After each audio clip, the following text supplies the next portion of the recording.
এই বাচ্চার কথা কেউ মনে রাখবে না, এই বাচ্চাটার কথা কেউ মনে রাখবে না। 3 মাস পরে, 6 মাস পরে, 1 বছর পরে আরো নতুন ইস্যু আসবে, আরো নতুন পাপ হবে, আরো বড় বড় ঘটনা ঘটবে। এরপরে মানুষ এই বাচ্চাটাকে ভুলে যাবে। তো এই বাচ্চাটা কি তার মৃত্যু যন্ত্রণা ভুলতে পারবে? তার সম্মানহানি ভুলতে পারবে? তার পিতামাতাকে ভুলতে পারবে?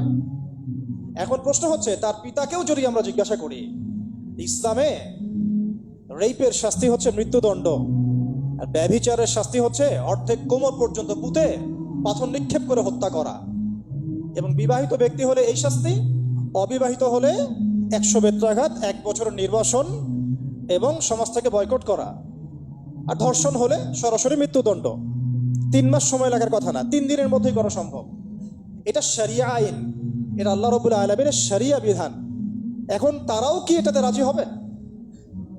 যারা শোক প্রকাশ করছেন তারা কি এই বিধানটা কার্যকর করতে রাজি হবেন? যে ধর্ষককে সবার সামনে প্রকাশ্যে মৃত্যুদণ্ড দেওয়া হোক, শরিয়া আইন কার্যকর করা হোক? রাজি হবেন না।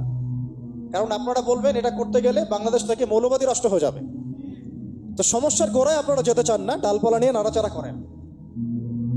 জেনা ফ্রি মিক্সিংটাকে উন্মুক্ত করে দেয়া হলো, ছেলে মেয়ের অবাধ বিচরণটাকে উন্মুক্ত করে দেয়া হচ্ছে। একটা চরম ক্ষুধার্ত মানুষদের সামনে যদি আপনি খাবারকে উন্মুক্ত করে রাখেন, এরপরে যদি কেউ জোর করে খাবার খেয়েও ফেলে, শুধু কি আপনি খাদকের দোষ দিবেন? পুরো সিস্টেমটাই দায়ী, পুরো সিস্টেমটাই দায়ী এখানে। আপনি নারী পুরুষকে অবাধ মেলামেশা দিয়েছেন, ফ্রি মিক্সিংয়ে দিয়েছেন, একদম ছোটবেলা থেকেই, স্কুল লাইফ থেকে, কলেজ লাইফ থেকে, ইউনিভার্সিটি লাইফ থেকে, জব সেকশনে, এমনকি রাজনীতি করতে গেলেও কর্পোরেট সেকশনে, ব্যবসায়িক সেকশনে, অফিস আদালতে, সব জায়গায় ফ্রি মিক্সিংকে অবাধভাবে আপনি উন্মুক্ত করে দিয়েছেন, আমরা উন্মুক্ত করে দিয়েছি। এর উপরে ছড়িয়ে দিয়েছি পর্নোগ্রাফি। পর্নোগ্রাফি সবার ফোনে ফোনে। পর্নোগ্রাফি দেখতে থাকলে একটা মানুষ বাচ্চাকে না, কয়েকদিন পরে পশুর সাথেও জেনা করতে পারে। যদি সামনে দেখেন যে মানুষ পশুর সাথে জেনা করেছে, আপনারা অবাক হতে পারেন, আমি অবাক হব না। কারণ পর্নোগ্রাফি মানুষকে পশুর সাথেও জেনা করতে শেখাবে। বাচ্চা তো কিছুই না। এর উপর আছে বিবাহ বহির্ভূত সম্পর্ক, ব্যভিচার, জিনা, ফ্রি মিক্সিং, ভ্যালেন্টাইন্স ডের মতো দিবসগুলো পালন করে ছেলে মেয়ের অবাধ মেলামেশা। আর এই জেনাগুলোকে আমরা বলছি গাছে আসার গল্প, যেখানে ওর উপরে 100 বেত্রাঘাতের শাস্তি অলরেডি মজুদ হয়ে গেছে। আর কতগুলো যে জেনা হয়েছে এটা তো আল্লাহ পাক ভালো জানেন। একটা দুইটা তো করে নাই, একটার পর একটা চেঞ্জ করেছে। বিবাহিত ব্যক্তি পর্যন্ত অন্যের স্ত্রীর সাথে জেনা করেছে। আর এটা তো ধর্ম তো অনেক বড় বিষয়, ধর্ম তো অনেক বড় বিষয়। এটা তো একটা মানবতা বিরোধী অপরাধ, এটা তো একটা মানবতা বিরোধী অপরাধ। এখন সমস্যা কি এককেন্দ্রিক? এটা বহুমুখী সমস্যা। ফ্রি মিক্সিং রেখেছেন, পর্ন চালু করে দিয়েছেন, এবং সবচেয়ে বড় কথা, এর শরঈ বিচারটুকু নিশ্চিত হচ্ছে না। তাহলে সমাজের মধ্যে এগুলো কমবে না বাড়বে? সিম্পল, সমাজের মধ্যে এগুলো বাড়বে। 6টা কাজ করেন, ইনশাআল্লাহ তাআলা কমে যাবে। প্রথমত, শরঈ পর্দা নিশ্চিত করেন। দ্বিতীয়ত, ফ্রি মিক্সিং বন্ধ করে দেন। তৃতীয়ত, আপনারা জেনার শাস্তি চালু করেন। পঞ্চমত, ব্যভিচারের যে রজম শাস্তি চালু করেন, শরঈ বিধান চালু করেন। পর্ন সাইটগুলোকে বন্ধ করে দেন এবং সমাজে তাকওয়া, নৈতিকতা শিক্ষাটাকে বাড়িয়ে দেন। দেখেন সমাজে জেনা কমে না বাড়ে। কিন্তু কেউ এই সমস্যার গোড়ায় যাবে না। একটা ইস্যু আসবে, একটা ইস্যু যাবে। আজকে আপনার বোন তো কালকে আমার বোন, কালকে অমুকের বোন, কালকে তার মেয়ে, নিজের ঘর পর্যন্ত চলে আসছে। আর কয়টা রিপোর্টই বা আমাদের সমাজের সামনে আসে? যে কয়েকটা রিপোর্ট সামনে এসেছে, এগুলো 50%ও না। বহু মেয়ে এগুলো বলতেও পারে না, লজ্জায়। আর আমি তো ওইসব মেয়েদের ব্যাপারে কথা বলা ছেড়ে দিয়েছি, যারা স্বেচ্ছায় নিজের ইজ্জতকে বিলি দেয়। তাদেরকে আমি আমার বোন পরিচয় দিতে লজ্জাবোধ করি।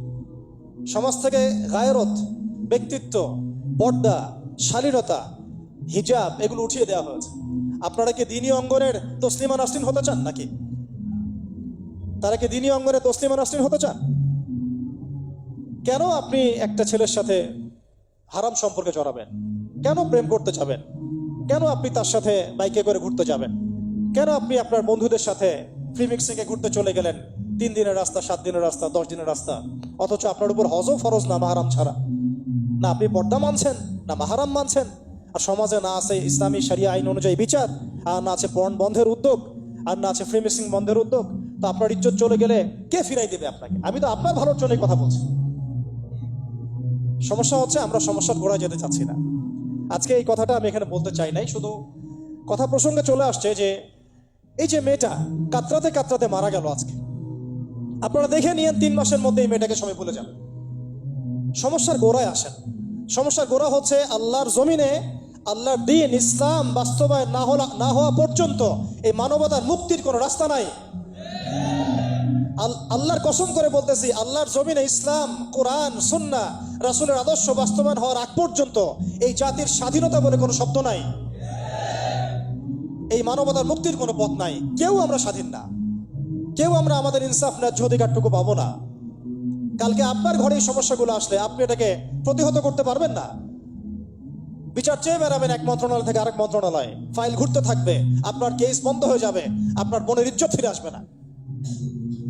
আর রাসূল সাল্লাল্লাহু আলাইহি ওয়াসাল্লামের জামানায় আপনি আমাকে রেপের ঘটনা দেখান কয়টা ঘটেছে?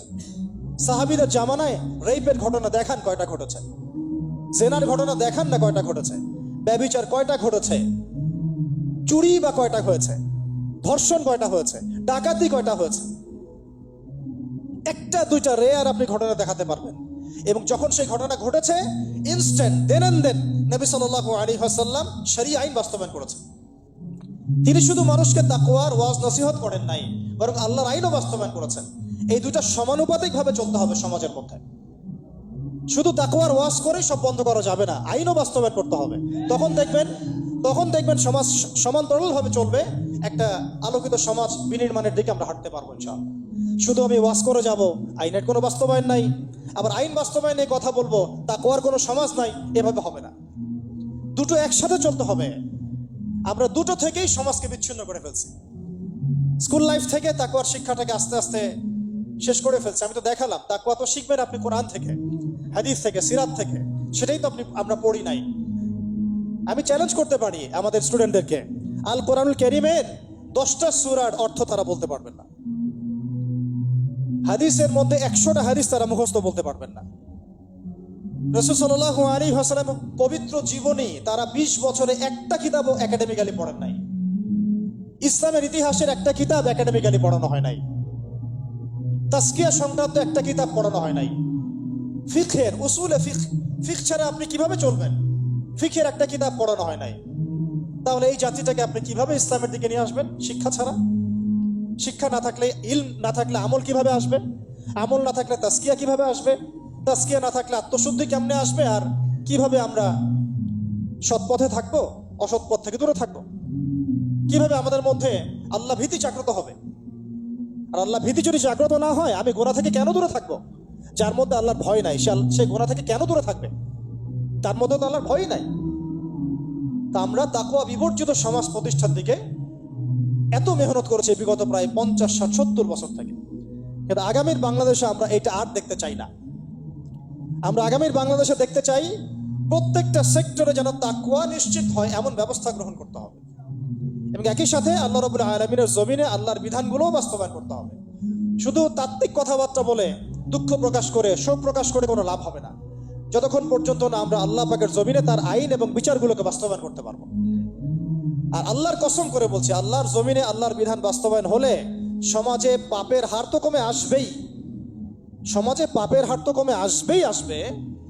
কোনো কাফের, মুশরিক, মুরতাদ জনগোষ্ঠী আমাদের দিকে চোখ তুলে তাকাতে পারবে না ইনশাআল্লাহ। আমাদেরকে দাসত্ব শৃঙ্খলে আবদ্ধ করতে পারবে না ইনশাআল্লাহ। সব কথার শেষ কথা ভাই, যে আমরা দুনিয়াতে এসেছি লিমিটেড টাইমের জন্য। এই সময়টুকুতে যদি আমরা হেলায় ফেলায় দুনিয়ার জীবনটাকে নষ্ট করি, আমাদের দিনটাকে ঠাট্টা ছলে গ্রহণ করি, কোরআনকে মূল্যায়ন না করি, হাদিসকে মূল্যায়ন না করি, আল্লাহর দেয় এই সুযোগগুলো, রমাদান, এই কোরআন, এই তারাবি, তাহাজ্জুদ, এই সাদাকা, এই তাকওয়া, এগুলোকে মূল্যায়ন না করি, তাহলে ক্ষতিগ্রস্ত আমরা হব, আর কেউ হবে না। ক্ষতিগ্রস্ত এই পৃথিবীতে অন্য কেউ হবে না, বরং আমরাই হব। আল্লাহ পাক আমাদের সবাইকে পরকালীন চূড়ান্ত ক্ষতি থেকে আল্লাহ হেফাজত করেন, এবং দুনিয়াতে যে ফিতনা, ফাসাদ, এই রাহাজানি চলছে, এগুলো থেকে মুক্তির পথ যে একমাত্র ইসলাম, এইটা বোঝার তৌফিক আমাদেরকে দান করেন।